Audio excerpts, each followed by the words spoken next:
The UK's Chief Medical Officer, Chris Whitty, who's never been married, never had a child, I'd argue never had sex in his life, has just announced they are going to start injecting our 12-year-olds.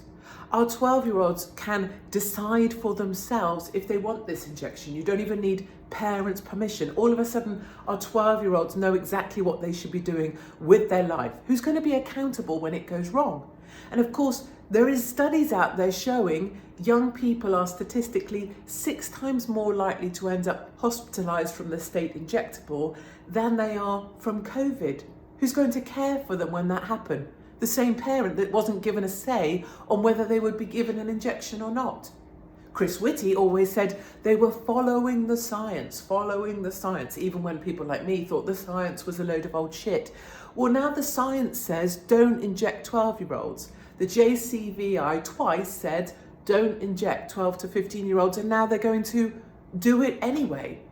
All the way along, all through lockdowns, it was just people like me and others talking about the mental health of our children.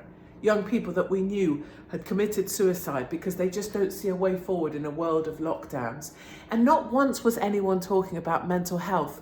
But all of a sudden, now Chris Whitty wants to push this state injectable into our 12-year-olds. It's about their mental health. For the first time, they've spoken about mental health issues because it suits their agenda. And they just announced at a press conference where not one journalist thought it best to pose some of these more challenging questions to Chris Whitty or any of the other people prepared to sit with him. Truly, what side of history are these people going to be on?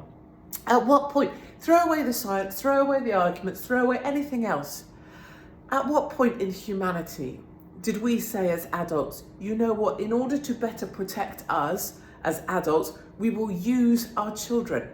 That is the opposite way round to how the world works.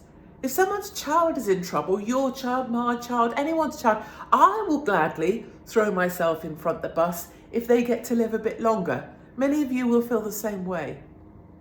We currently live under a government that's willing to put our 12-year-olds out ahead of us in order to try and give defence to older adults. It's beyond words, but it is time, no matter what your personal point of view as an adult, it is time that you stood up and helped defend our children.